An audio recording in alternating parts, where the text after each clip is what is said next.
Bob, thank you so much for joining us today. As we begin, can you say a couple words about your current role and what functions are reporting to you?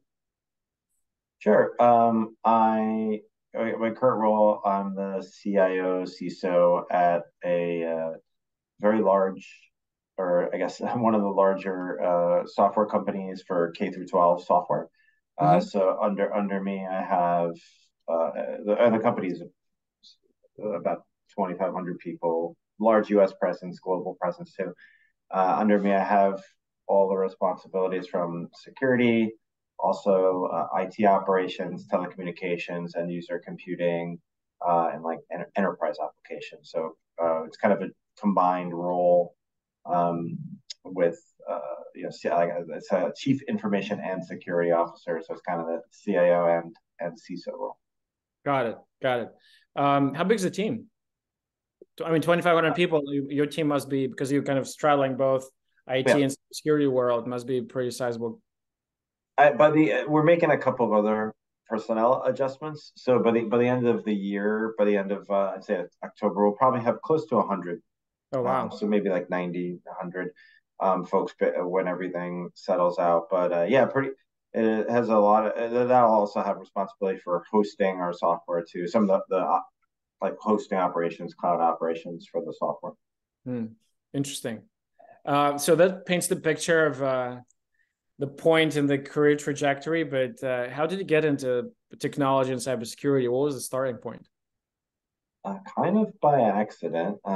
So I did ROTC when I was in college Hmm. because I didn't really know what I wanted to do, but I thought the military would be a good way to do that to get kind of free college, go to college for something I wanted to learn about, and have a direction there. So I ended up studying physics because I just happen to like physics. And then when I got into the military, I got placed into military intelligence. Interesting. Um, and it's possible they kind of moved me there because of my degree. It could be just luck. I don't really know. But I ended up getting into kind of the technical side of military intelligence for the Army, the U.S. Army. It was like signals intelligence, so Mhm. learning about communications, things like that, and it was very aligned to physics. So that kind of led me into um, learning about telecommunications and things like that, and eventually cyber, and I was kind of on the front edge of some of the cyber stuff that the military was doing, and then eventually went to work at the NSA. Hmm. So that was like the army part of the NSA at first, and then actual NSA employee.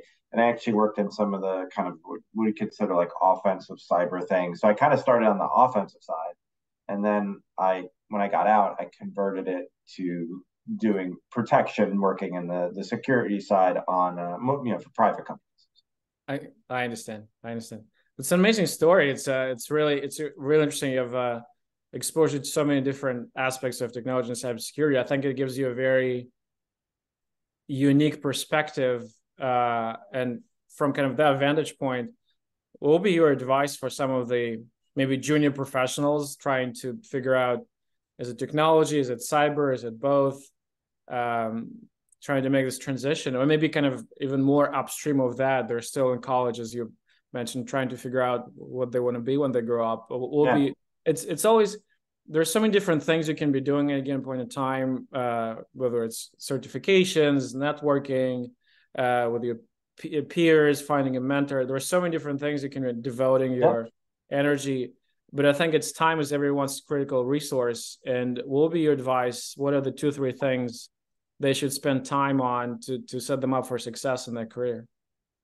Yeah, it's a very, very good question. And actually, if you want to read a little bit about my path to cybersecurity, there was a little bit of a couple chapters of a book where it was a while ago, over 10 years ago now.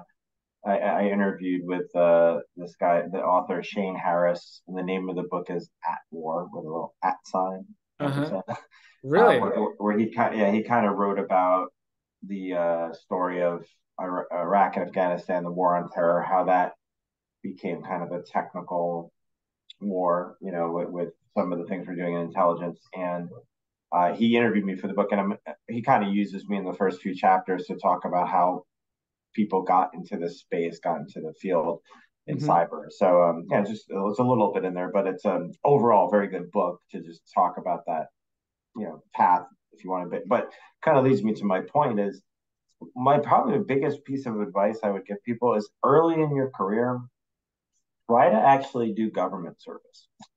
Interesting. Yeah, I think here's why, because I think you get afforded so much ability to do training. You go into either, it doesn't have to be the military. I like the military. I had a great time there. I think I learned a lot, but you could go into the NSA, you could go to Department of Homeland Security, any agency, even if it's a state or city agency in your town that has cybersecurity. There's a big demand for that.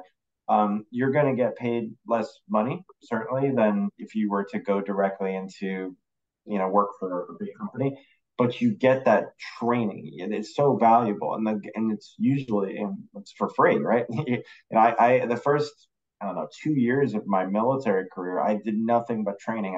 I took every course I possibly could. I took ethical hacking courses, forensics courses. I was an officer, so kind of like a manager, if you Mm-hmm. will.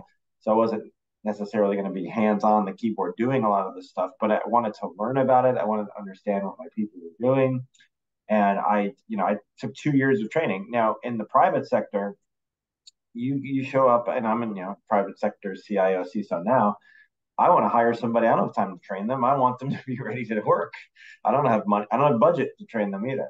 So I need you to be showing up ready to work. And you don't get that, and this is even an early career person too, and I've tried to do some like leadership development programs within my Mm-hmm. team, but it pales in comparison to what the military has. So they have that training, and it gives you a sense of leadership. There's a lot of opportunities to lead. When I was a lieutenant at 22 years old, I was leading a platoon of 20 plus people in Iraq. Like in a technical role, we were doing intelligence collection and things like that, but you don't get that opportunity anywhere else. So even if you can do that for 3, 4, 5 years early in your career, where the comparison of salary is not going to be that much at that point, you may make 20, 30, 40% more than if you were to go in the private sector. But at that level, it's not as big of a difference. It's hard to go into later on, right? It's hard if you're at a job making a CIO, CISO salary or director salary, and to say I'm going to take a pretty big pay cut and jump back in. It's very hard to go the other way. And then you're also like later career, you're not exposed to those opportunities as much. But I think that's just such a valuable thing. People don't realize that's an option out there. That's a very interesting observation, because I think, as you said, especially if you're early on, uh, you can take risks. You can take a quote unquote pay cut. I mean, it just Yeah. maybe there's a bigger opportunity in the private you sector, may but you may not be married, you may not have kids. exactly, Yeah, exactly. you, It's like you have a lot. You have ability to do that. You can move anywhere you want. You can travel. Like I, I traveled a lot when I was in the military. Or I was deployed in the army yeah, for a long time. And that's not as I didn't have kids at the time. I was married at the time, so it was less impactful for me. for sure. No, it's certainly traveling around the world when you're 20 and without a worry in your heart. It's a lot easier when you have a family and kids and house and mortgage and whatnot. So Yeah, it certainly makes a lot of sense. Um, just kind of switching gears a little bit. It's and you've been in the industry for some time. It's like one thing that's for me, it's always fascinating. It's ever changing, ever evolving. There are new players, new vendors, new exploits, new attack vectors, new technology that's being for good or evil. It's like there's always this cat and mouse chase. There's never a dull moment. What's interesting is that as the industry matures, as the industry evolves, the nature of threats evolves as well. I mean, I go to Black Hat, I go to yeah, RSA, I go to other events, and I find it funny when sometimes vendors, I mean, they put this teenager in a hoodie, hunched over a computer, I got uh, it. trying to hack into things. It's those days are for the most part kind of long gone. I mean, you're dealing with well Yeah, resourced, sophisticated teams with segregation of duties, with HR departments and profit sharing and yeah, their vacation policies and I mean you see dumps, right? Those APTs there when they're feuding, they dox each other, and you see yeah, some yeah. inner workings. It's incredible how it's basically enterprise scale. It is. Yeah, So it kind of gives you the idea of the nature of the threats, and it's always kind of the kind of different themes they're playing out. I mean, whether it's cloud security or identity and access management.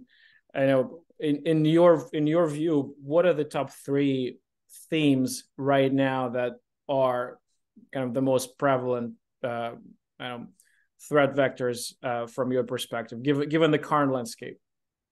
And the follow-up question to that would be, what do you think it will be? What will be top of mind?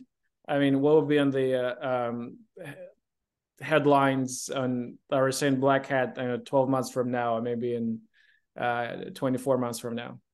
yeah. I think probably the from a threat perspective, what is concerning, these more professional teams that are still doing ransomware attacks, and I kind of use ransomware pretty broadly, right? So most ransomware attacks, I guess, are not. There's no malware anymore, right? There's no ransomware. It's more like extortion attacks. Like you look at what happened at MGM recently and how they bypassed security with the help desk, and they were able to get an account, get in that, pure social engineering. And they got security at casinos. They take that very seriously. It's not a joke there. It's not like they were.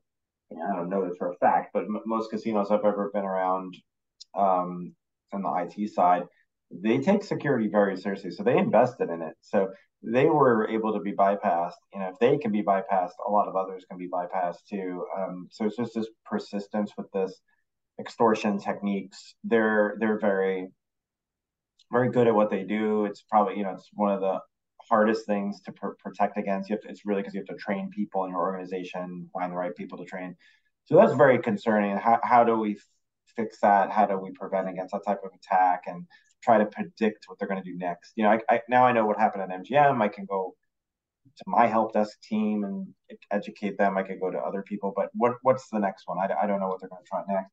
So that's a concern right now. And then the other thing that's been interesting has been some of the DDoS attacks that have surfaced. I think there's been some new techniques that have come out, like resource attacks that have brought down some, software companies. That's what I would be concerned about, that are kind of bypassing the typical The protection. Cloudflare and all the prevention layer, right? Yeah, yeah, and they're for a long time DDoS was a very minor nuisance, I would say. We had WAPs and we had CDNs, and they were pretty good at preventing that type of thing. And now I don't know if it's because of new technology or whatever, new techniques that are causing that to also impact resources. But it's another type of extortion attack, right? That's what these guys are doing. Is I, I'm taking down your resources. If you pay me X amount of cryptocurrency, and I'm gonna stop. Or I've stolen all your data. I'm gonna post it somewhere unless you pay me. Mm-hmm. Or I've taken down your servers. I'll turn them back on again if you pay me. So they're all variations of an extortion attack. So that's something I'm thinking about. And then for the future, what I would be concerned about, probably I'd say AI in two ways. Everybody's talking about AI now, but I would say AI in kind of two separate ways. One, the first way is, what can AI do to make those attacks easier? So the first thing I immediately think about, which I think we're already seeing a little bit now, is using AI for impersonation, for either Deep face fakes. deep fakes, right? We're seeing like the CEO calling their CFO and saying, "Hey, I need to transfer this money," or variations of that, more complex versions of that, more longer term versions of that could actually be successful and take a lot of money. So that that's, there's other aspects about AI too. Can it be used to help a DDoS attack? Can it be used in Well, ransomware? for one, I see that the grammar and the spelling on the phishing emails has improved dramatically, That's which what I they think said. Yeah, yeah, that's what they said. it's So yeah, it's no that's longer what. dear sir or madam, please. Yeah, I think we don't really know the impact of this yet, right? We're just like in AI in general. This is very early stages, Hmm. and we don't really know what the impact is going to be. So that's a concern. But the other aspect of AI too is, especially I'm looking at it from a software company's perspective. Everybody's interested in AI. Everybody's talking about it. All the developers want to use AI. Everybody's thinking about it. So all the investors are interested in it. So how do we do AI smartly and safely? And some of these companies that are popping up that are offering AI services, are we sure they're secure? Is there going to be a third party breach there? How are they protecting data? How is that being used? Is it okay for people to use open AI? If I'm sending my data there, is that safe? So those are all challenges that we're thinking about. We're trying to put protections in place against, but you know, I I, I could see in the near future, a breach of one of these companies, or an understanding that the company was using it improperly, or Hmm. that type of thing. So that's another aspect of AI that would concern me in the future. For sure. Well, it's very. I think the use case is so compelling, and this co-pilot, if you have like this guru sitting on your shoulder, just helping you write code Right. in real time, I think it's so compelling, and I think we'll see a lot more of that. And not just for, I mean, technology. I hear like for lawyers, instead of paying people to do research, it's here you go, it's right there already collated and ranked. So as the use cases are extremely compelling, but as far as, I mean, humans, they can use fire to cook food or to burn down a Yeah. village. So everything can Yeah. be used. It's like a double-edged sword. So, and I think it's just it will be evolving really fast. I'm hearing like rumors of like one of the use cases, obviously companies using private data sets and training LLMs on private data sets, and we're hearing about attacks poisoning the data set so that the resulting AI will give kind of subverted answers. There are all sorts of exploits already being talked about.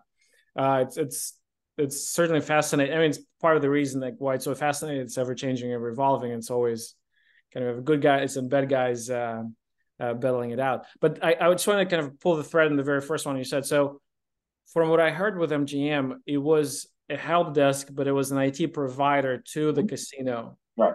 So, and so kind of to double click on that, do you think the concern is social engineering as an angle, or is it third party uh, dealing with third party security, and what kind of organizations have access to your environment, or maybe like what's the bigger concern in your view?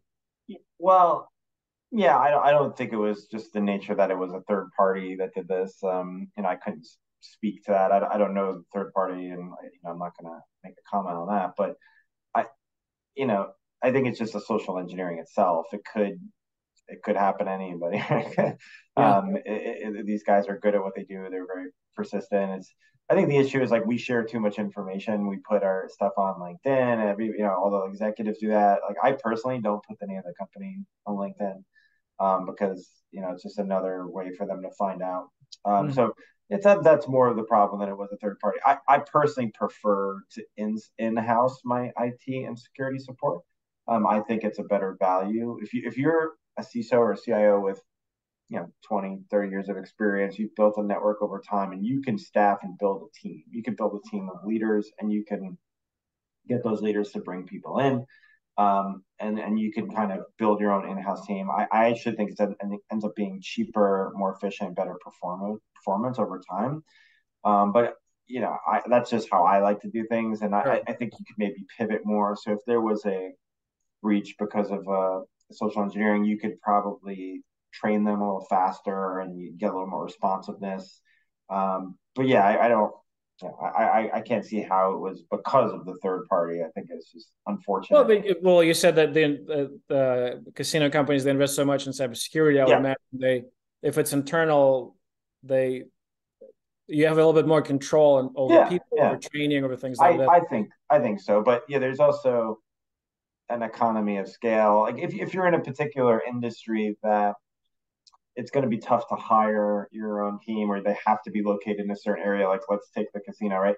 If it's located in Las Vegas and you want the people to be in Las Vegas, and you can't really, if it's an employee, that's part of your policy, or and you have a problem standing that up, and it's 24 hours Right. in a casino, and you want to have overseas, so and you don't have an office overseas, so there's many reasons why you would outsource. Sure. I don't you know Yeah. Well, happen to know why sure. they did. I'm sure there's a lot of eyes on this and trying to figure things out, Yeah, sure. and post-mortem and how to kind of lock it down. But again, it's fascinating, the impact versus the, to your point, it may not have been, I mean, they're clearly good at what they're doing, but Yeah, it was not in terms of investment, it was not a heavy lift, but the impact was just profound on the organization. It's scary. yeah, uh, definitely. uh, Again, switching gears a little bit, I know as a CIO and a CISO, well, every time we bring up the subject of vendors, it's always kind of a very visceral reaction follows. There are so many vendors kind of vying for time, for attention, and some of them are overly eager, let's put it this way, in trying to get attention. What are some of the pet peeves you have in dealing with vendors, and what some of the without naming names, Yeah. protecting the innocent, but also what are some of the examples of vendors that really impressed you when they're really investing in building the relationship, not looking for a transactional aspect of things, providing value without asking for much? What are quick anecdotes? I know we're coming up on time, Yeah. that you can share. I actually happen to be wearing one of them today by total accident and coincidence. Ah, Red Total Canary. accident. I will name them because I really do like Red Canary. I have no interest in them other than I'm a customer of them and have been for a while. But they do a very good job of setting up a great system to support their customers. Their technology is really good. It does what it says it does. It's easy to set up. So I do really like them. So they're very good. But yeah, I think one of the probably a pet peeve for the procurement process itself.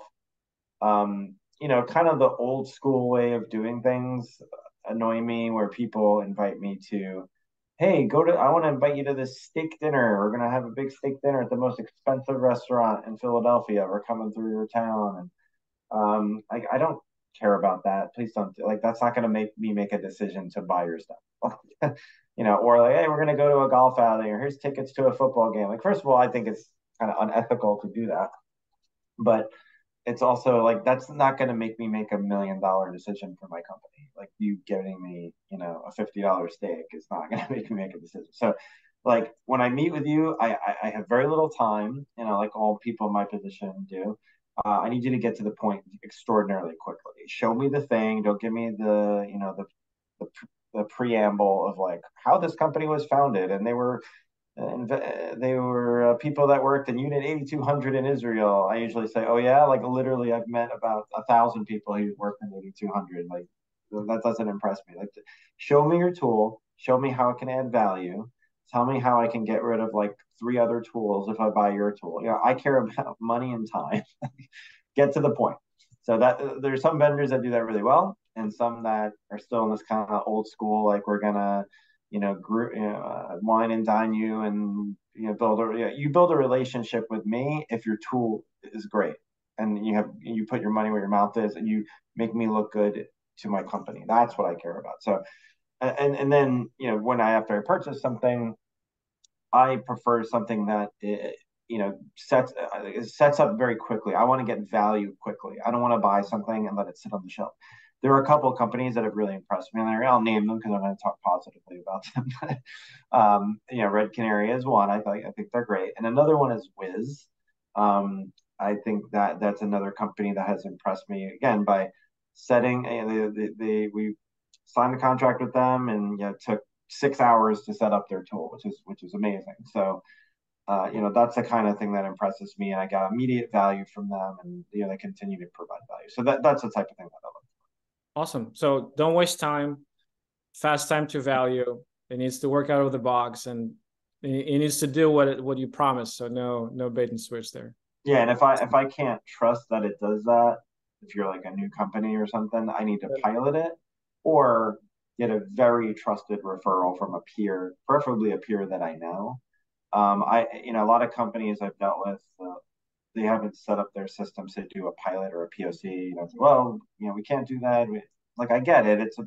I've been on that side of the house too. Like it's a pain in the butt to set up a POC. You may not get a signature, but if I can't trust that you can do this, I'm not going to sign the contract. So, um, those are the things that I look for. And like I said, just don't waste my time. Don't set up a 45-minute first time call and you meet all your directors and your founders and tell me their bios. Like I really don't care and I'm not impressed by it. I just like tell me what it can do, tell me how it can save me money or time, and make sure it works. And preferably, if peers in my industry are using it, I'd like to know that. That's about it. For sure, for Yeah. sure. Bob, this was thank you for this is very insightful, and I'm sure uh, Reikner and Wiz, they would be happy to hear that. Awesome. Where can people find you? What's the best way to connect? Probably you could reach out on LinkedIn and send me a message. That's if you want to send me a LinkedIn note, that's usually the best way to do it. But I've gone dark on the social medias these days because there's not a whole lot of value in my opinion. But that's usually LinkedIn is probably the best way to go. For sure. Awesome. Bob, thank you so much for your time. This was great. All right, take care.